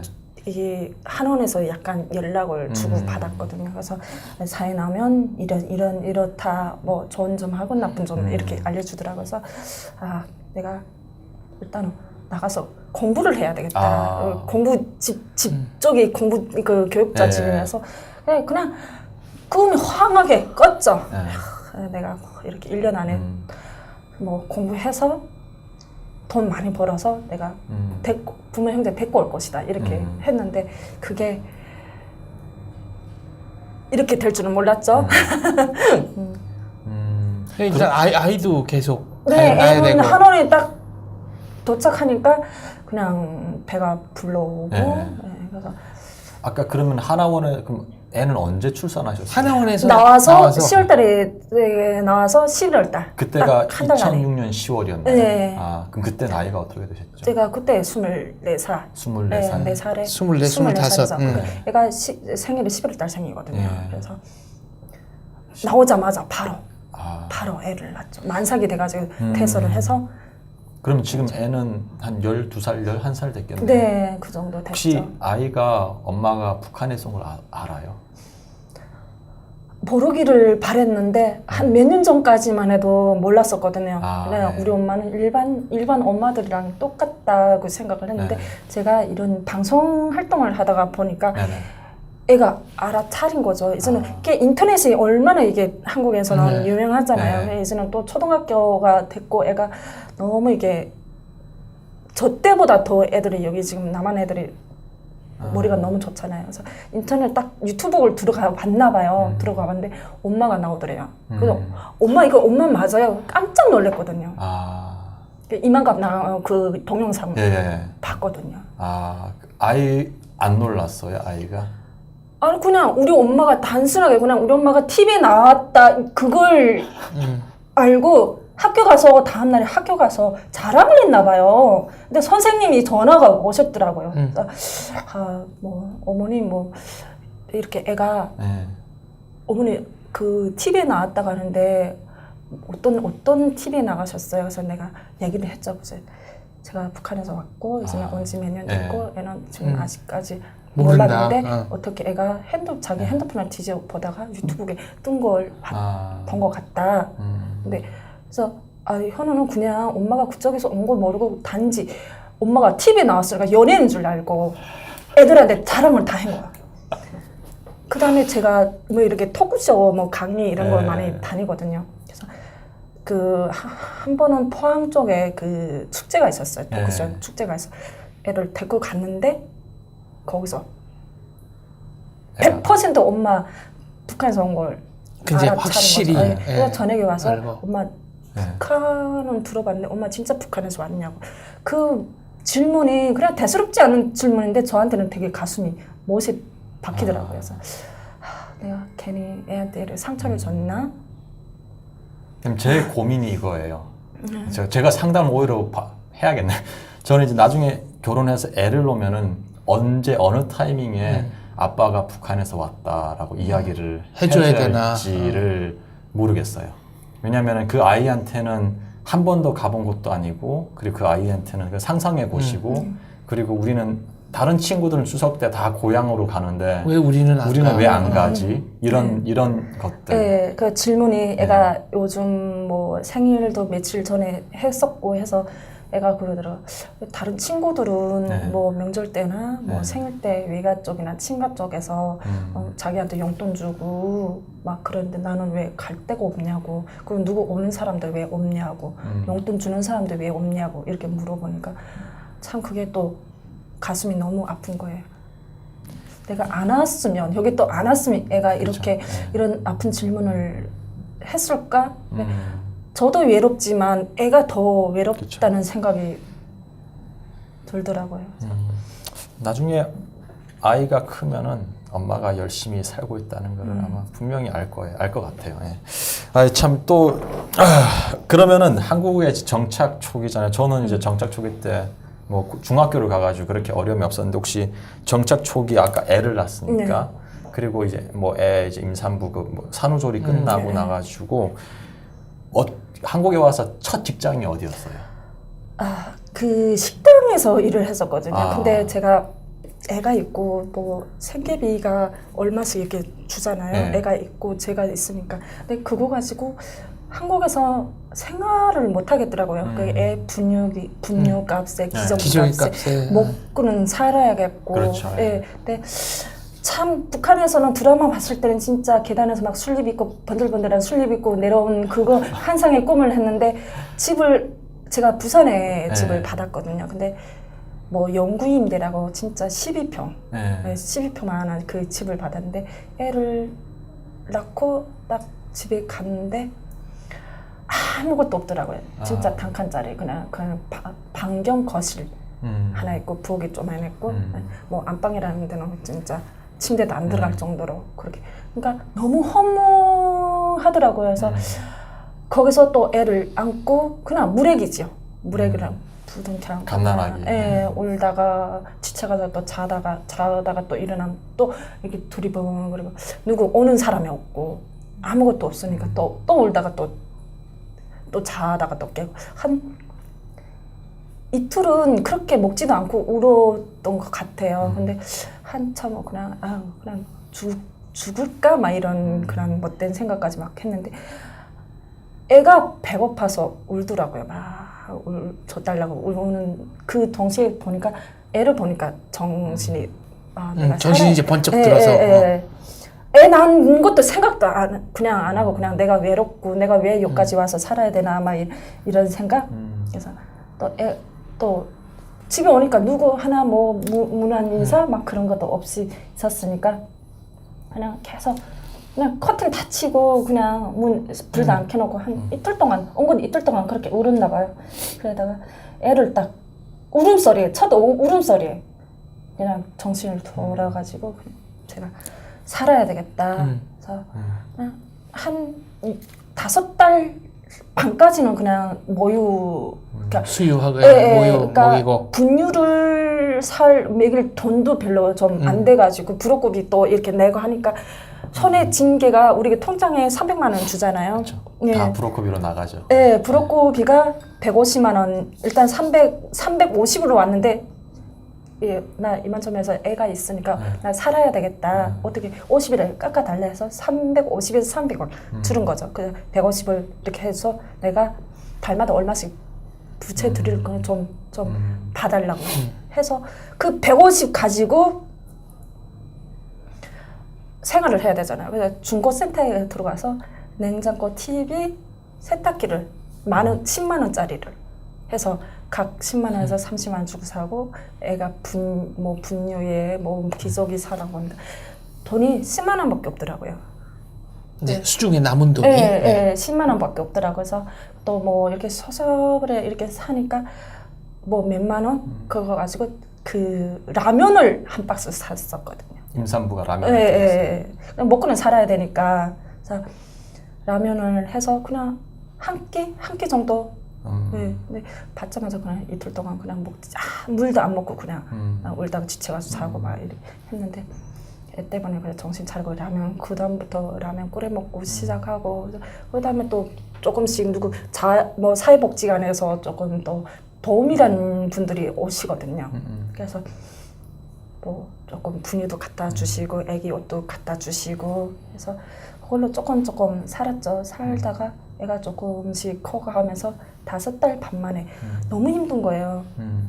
그래서 애를 막 모유수유를 그때 당시에 했는데 젓가는 약 내가 일을 해야만 내 새끼도 맥을 살리고 나도 살아야 되겠다 해서 젓가는 약을 막 먹으면서 한쪽을 먹으면서 애를 강제로 젖을 떼가지고 나간 첫 직업이 동네 조금 걸어가면 동네 그 오리 24시간 오리 훈제집이라는 데가 있어요. 그래서 거기서 근무를 했죠. 뭐 10시부터 10시까지 12시간 근무제로 정일반을 해야 되니까 그때는 몸조리도 못 했었거든요. 그래서 그냥 10시에 퇴근해서 집에 오면 오는데 다 쑤시고 아이는 누가 봐줘요? 남한테 그 복지 그런 데서 또 복지관 이런 데 네. 오셔가지고 시간제를 이렇게 봐주시거든요. 그래서 맡겨놓고 일을 하고 파수를 덕지덕지 다.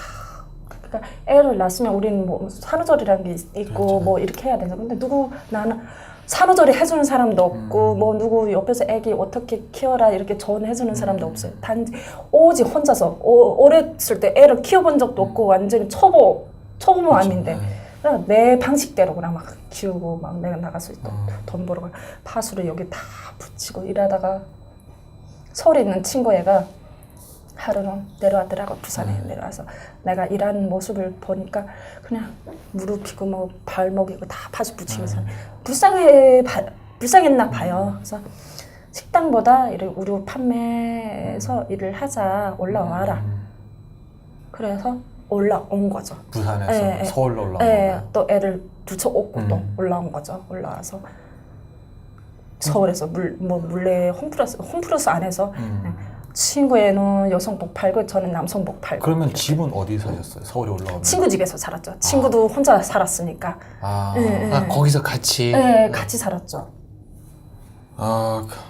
참 듣다 보니까 그럼 서울에 올라오셔가지고 이제 그럼 그때부터 계속 뭐 홈플러스에서 이제 남성 의류를 팔았고 그럼 얼마 정도 하셨어요? 그러면? 월급이 그때는 애가 또 있고 올라오니까 또 봐줄 사람이 없잖아요. 네네. 그러니까 시간제를 해서 네네. 알바로 일을 했었어요. 그래서 그 어린이집이라는 데 맡겼었거든요. 어린이집에 맡겨가지고 그 시간 타임 알바를 하고 그래서 조금 또 시간은 조금 뭐 오버가 되면 뭐 누구한테 또 잠깐만 아는 지인분들한테 또 봐달라고 하고 또 그렇게. 그러면은 지금은 어떤 일을 하고 계세요? 지금도 그냥 뭐 배운 게 도덕질이라고 내가 북한에서 그냥 옷 장사를 했었으니까 그냥 의류 판매 그냥 여성복. 여성복. 네. 지금 스타일리시하세요? 감사합니다. 뭐지? 전 막 이렇게 할 건데 깜짝 놀랐어요. 그래서 북한에서부터 일과 옷이 좋으셨던 거예요? 네네. 옷 이렇게 판매하고 뭐 만들고. 만들고 뭐 지금도 저는 옷을 별로 사 입는 건 없고 제가 뭐 원피스나 뭐 그런 걸 뭐 직접 디자인하고 동대문에서 만들고. 원단을 사가지고 와서 제 몸에 맞게 이렇게 만든 해서 옷이에요? 이거 만들어서 입었거든요. 제가. 저기 시청자 여러분 옷 주문 받습니다. 야, 저는 그래요? 네, 제가 만들어서 입어요. 재단사네요. 그럼 나중에 의상실이나 옷가게 차리셔야 되겠어요? 네, 그래서 제가 꿈이 지금 앞으로 돈을 벌면 자격이 되면 의류 나만의 가게 내 이름을 걸고 하고 싶은 그게 은소옷집. 괜찮은데요? 그리고 지금 또 보니까 뭐 NSK라는 결혼정보 회사에서 지금 일을 하고 계세요. 네네. 어떤 일을 하고 계시는지 좀 소개 좀 부탁드릴게요. 남북 결혼정보 회사라고 말 자체로 뭐 남한 남자랑 북한 여성분들이랑 만남을 해주고 결혼시키는 게 제 임무이거든요. 그래서 안 힘드세요? 어떻게 사람이 상대하는 게 제일 힘든 것 같아요. 정신적으로, 네. 육체적으로 스트레스가 만만치 않은데 그래도 나름대로 어떤 행복하다고 때가 하고. 제일 보람 있으세요? 성사시키고 일단은 이렇게 성사를 시켜주잖아요. 결혼 시켜줄 때, 결혼식 하고 초대장 받을 때, 청첩장 내가 이제 결혼식 와요. 내가 그 해냈구나. 그 하나의 통일 가정을 네, 이뤄냈다. 뭐 그런 뭐 진상 손님도 있을 것 같아요. 막 밤에 막 전화해가지고 막 술 먹고 막 하고 막. 아니 진상 무리한 요구를 하는 분들. 진상 손님이 있는 게 아니라 네. 한번 진상 손님을 만나본 적이 있거든요. 이게 전에 이게 NSK 있기 전에 또 다른 결혼 정보 회사에서 잠깐 있은 적이 있었거든요. 근데 이게 제가 지금도 혼자 살잖아요. 그러니까 그 대표님이 저 사진을 그 여성분들 회원 거기다가 넣었나 봐요. 근데 남자들이 오면 여자들 프로필 보잖아요. 그래서 보다가 이 여자가 괜찮네 이렇게 된 거죠. 그래서 그 대표님 그 여성분은 우리 직원입니다. 이렇게 직원인데 이 여자분은 왜 그러면 여긴 이 여자분도 뭐 솔로라서 그냥 여기 기본적으로 그냥 넣었다가 그러니까 그러면 한번 좀 만나보게 해주십시오 했는데 아니 은서 씨는 이게 이런 만남 별로 안 좋아한다. 그 횟수가 있거든요. 뭐 얼마에 뭐 이렇게 있는데 그 남자분이 한 2회를 만나고 3회를이란 그 횟수가 있었는데 그러면 은서 씨를 만나게 해주면 3회를 내가 다 무마시키겠다 이렇게 된 거죠. 그러니까 회사 입장에서는 좋은 거죠. 그렇죠. 돈 버니까. 그죠. 그래서 저한테 부탁을 하더라고요. 대표님이 내 얼굴 봐서라도 좀 한 번 좀 나가주라 해서 결국은 만났어요. 우리가 있으니까 우리로 만나봤는데 오는 대학교 뭐 교수라고 하더라고요. 그래서 뭐 이렇게 커피숍에서 처음에 1차로 커피숍에서 만나자 해서 저는 시간에 나갔는데 안 오시더라고요. 그래서 차가 있으니까 밀린가 보다 해서 혼자 앉아있으니까 못 가니까 커피 시켜서 이렇게 다 먹고 한참 있는데도 안 오시더라고요. 그래서 가야 되겠다. 남자가 너무 긴장했나요? 모르겠어요. 그래서 전화가 때마침 일어나려고 했는데 때마침 전화해서 미안하다고 하면서 거의 다 도착했다고 차가 밀려서 어떻게 차 밀렸다는데 뭐 어떻게 나로 오라 할 수도 없는 거잖아. 그래서 왔는데 이미 저는 커피를 마실까 해서 밥 먹으러 가자고 하더라고요. 그래서 그래요 하고 가는 도중에 그냥 밥보다 그냥 편하게 호프집에서 술 한잔 해요. 이렇게 된 거죠. 근데 거기서부터 약간 좀 안 좋았거든요. 첫 만남인데 뭐 밥도 아니고 술 한 잔 먹자는 그래서 이거는 좀 아니다 싶어서 그냥 그래도 따라는 갔죠. 거기 갔는데 호프를 이렇게 500짜리 이렇게 시키더라고요. 근데 안주도 없이 그냥 생맥주만. 팝콘? 팝콘을 앞에다 놓고 있더라고요. 그래서 가만히 있었는데 한참 있다가 이분이 진짜 너무 황당한 게 뭐냐면 알바생 있는데 호프집은 알바생들이 이거 한 고등학교 애들이나 그런 애들이 알바 하잖아요. 딱 오라고. 제가 없으니까 아무것도 없으니까 저기요 이렇게 불렀거든요. 여기서는 이렇게 부르면 안 된대요. 그래서 그러면 어떻게 불러야 되는데 저도 이게 언제 이제 몇 년 됐으니까 남한 생활을 어느 정도 캐치 다 됐잖아요. 근데 저기요 하니까 그렇게 부르면 안 된다고 하더라고요. 그래서 그럼 어떻게 불러야 합니까? 하니까 손을 이렇게 딱 들고 여기요 이렇게 불러야 된대요. 이렇게. 그래서 결국 불렀으니까 맞잖아요. 근데 알바애가 뭐 드릴까요? 했는데 단무지 달라고 하면 되잖아요. 닭강 주세요. 이렇게 된 거죠. 닭강이라고. 그러니까 우리는 북한에서 있을 때는 일본 말을 많이 해서 저는 순간에 알아는 들었잖아요. 닭강이라서. 그럼 가만히 있었는데 애가 10대 애들이 알바는 닭강이라고 뭔 말인지 모르잖아요. 그래서 네? 하니까 딱 걔를 쳐다보고 저를 쳐다보니 얼굴이 빨개지더니 아니 한국 사람 한국말을 뭐 알아두면 뭐 어떻게 해야 되냐고. 응. 그래서 내 앞에서 잘난 척 하려고 했는데 상대방 애가 모르니까 지금 황당한 거죠. 그러니까 두 번째로 또 유머 아직 개그가 있죠. 아재 개그를 하셨군요. 네네. 노란 무 주세요 이렇게 된 거죠. 네. 아, 노란무라는 말도 써요. 네. 근데 애가 또 뭐 알아두는 거죠. 그래서 제가 보다 못해 그냥 단무지 주세요. 단무지 주세요. 네. 하고서 갖다 주더라고요. 그 다음에 질문을 하는 게 너무 황당해가지고 딱 팔짱을 끼고 딱 이렇게 앉아가지고 어떻게 불러드릴까요? 네? 이렇게 된 거죠. 조선민주주의인민공화국이라고 불러드릴까요? 이렇게 된 거죠. 아이고야. 대학 교수라는 분이.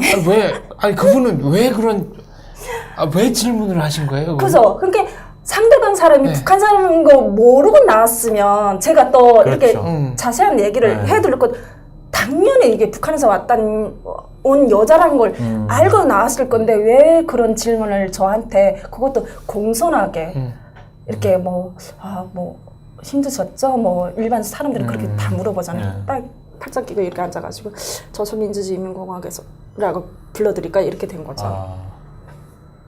그래서 제가 거기서 약간 좀 말이 오고 좀 안 좋게 나왔었거든요. 그래서 나중에 나오면서 제가 진짜 참다 못해 뭐 앞에 맥주 있잖아요. 얼굴 뿌리고 나오면서 지금 말씀하시지 않은 더 무례한 일들이 이제 많이 있었으니까. 네. 그래서 그러셨겠죠. 되게 마음에 들었고 무슨 뭐 하면서 저한테 그러니까요. 같이 만남을 하고 결혼정보 회사를 같이 하고 싶다 이렇게 된 거죠. 저는 하고 싶은 생각도 없고 더더욱 당신 같은 사람하고 내가 할 이유가 없다. 그러니까 비즈니스를 사업을 같이 하자는 얘기를 하신 거예요? 그러니까 그 기본적 매너라는 게 없잖아요. 그래서 저도 이제는 한국에 온 지 이제 몇 년 됐고 이제는 한국 사회를 내가 어느 정도 다 당신보다 내가 사회생활 더 많이 했을 뿐 아니라 교수 일을 했지만 저는 밖에서 진짜 밑바닥에서부터 나는 다 그렇죠. 했기 때문에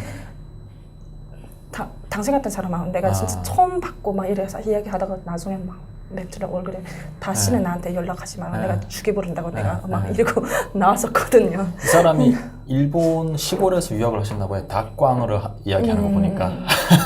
그래, 먹히는 사람한테 얘기를 해야 그것도 어느 정도 들어야 듣는데. 그러니까요. 10대 애가 닭광이라고 뭘 알겠어요. 보니까 또 취미 중에 음식 만들기하고 옷 만들기가 있는데 음식은 어떤 음식을 제일 자신 있다? 제가요, 요즘은 북한 음식을 별로, 요즘은 이게 몸에 배가지고 북한 음식을 못 하겠더라고요. 그래서 요즘에 레시피를 뭐 인터넷 다 뒤집어보면 레시피가 나오잖아요. 근데 저는 그대로 따라 안 해요. 그냥 내가 머릿속에 뭐 조미료를 어떻게 하면 내 입맛에 맞겠구나. 이렇게 해서 뭐 약간 창의 그런 걸로 창의적으로 살짝 바꿔서 만들어서 내가 먹는 것보다 또 마늘 또 손이 또 우리 북한 여자들 손이 되게 크잖아요. 많이 만들죠. 요만하게 하려고 결심했는데 이만큼 해가지고 그걸 혼자 먹을 수가 없는 거죠. 나눠줘요 또. 네, 다 동네 방네 또 이렇게 다 나눠줘요. 전화해가지고 가지러 오라 아니면 못 온다 하면 내가 또 바리바리 싸가지고 또 버스 타고 택시 타고 그렇게 갖다 주고 애들 다 맛있다고 하고. 옷은 그러면은 어떤 이런 남성 옷도 만들 수 있어요? 남성복은 글쎄요. 남자 옷에는 관심이 없어서. 여성 이제 옷만. 저 하나 주문하려고 그랬거든요. 인민복 이렇게. 여자친구 거. 그러니까 여자친구 거 주문하고 생각해요. 참 좋을 것 같아요. 이제 뭐 거의 이야기가 이제 막바지로 가고 있는데 아까 꿈이 나중에 돈을 많이 벌면은 옷가게 차리고 싶다.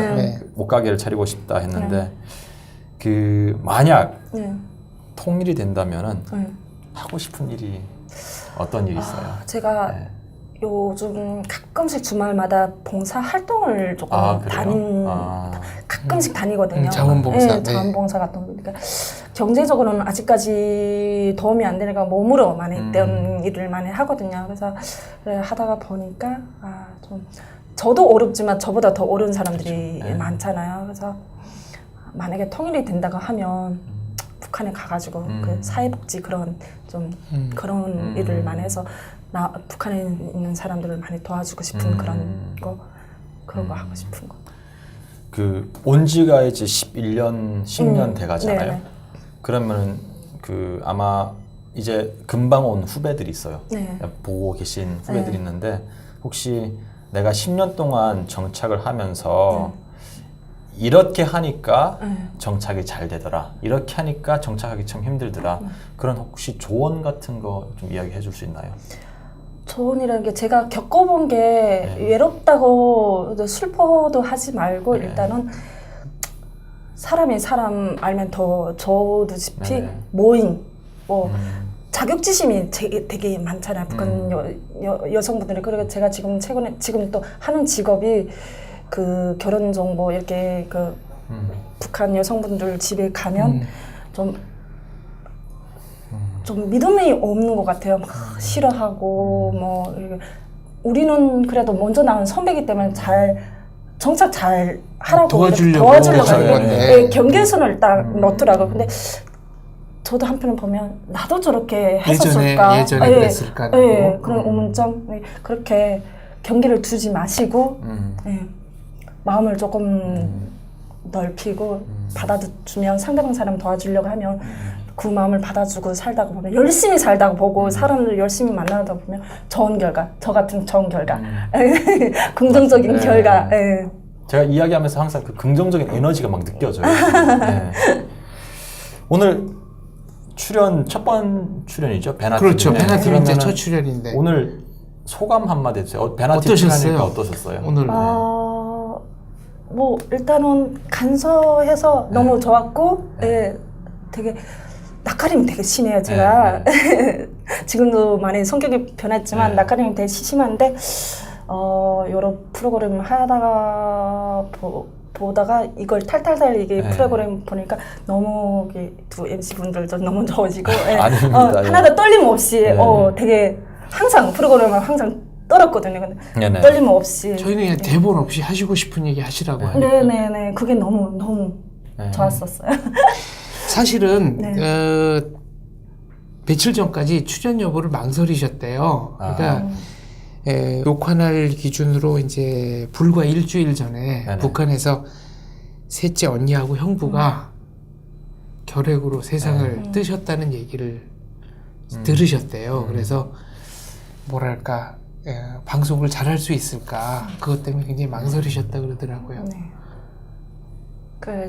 그때 전화가 오셨더라고요. 게스트로 왜 할 의향이 있냐. 근데 전에 또 나는 그 순실이 언니한테서 전화를 받고 하겠다고 했는데 갑자기 이렇게 해서 여기에 지금 안 나오려고 제가 생각을 했었거든요. 근데 그래도 살 삶은 살아야겠다고 싶어서 이게 일단은 나올 결심을 했고 잘 나오신 것 같아요. 네. 어떻게 오늘 탈탈 털리시고 네네. 마음 좀 후련하십니까? 네네 좀 거기 또 아까 그 한 번도 얼굴 못 본 그 조카 걱정도 조카 또 때문에, 하시고 네. 언니도 언니지만 저랑 저 애랑 나이가 같으니까 또 한 번도 보지 못한 조카 딸 때문에 네. 그게 더 가슴이 아프고 일단 데리고 오고는 싶은데 경로가 지금 더더욱 그렇죠. 안 돼서 그게 좀 걱정이 많이 되고 언니가 또 죽기 전에 저한테 음성으로 또 유언 같은 걸 남기셨대요. 그래서 뭐 그냥 막내야 그냥 도와달라고 그냥 무조건 도와달라는 게 뭐 어떻게 도와주겠어요. 내가 가보지도 못하고 뭐 그러니까 그냥 경제적으로 돈으로 좀 도와달라고 하는데 도와주려고 열심히 내가 활동하다가 보면 살다가 보면 그렇죠. 또. 탈북하신 분들은 항상 이제 본인 살아가는 것도 살아가는 거지만 고향에 있는 가족들한테 어떻게든지 돈을 모아서 보내줘야 된다는 생각을 하시잖아요. 참 또 오늘 제가 지은서님 처음 이제 뵀을 때 옷을 잘 입으셨더라고요. 그래서 참 되게 센스 있으시다라고 생각을 했고 또 이야기를 나누면서 또 마음까지 아름다운 것 같아요. 그러니까 북한에서는 그 배고픔, 그러니까 정말 육체의 배고픔 때문에 이제 두만강을 넘었고 또 한국에 오니까 마음의 배고픔이 있어서 그거를 10년간 극복을 하면서 이 자리에 왔습니다. 시청자분들 어떻게 보셨는지 모르겠습니다.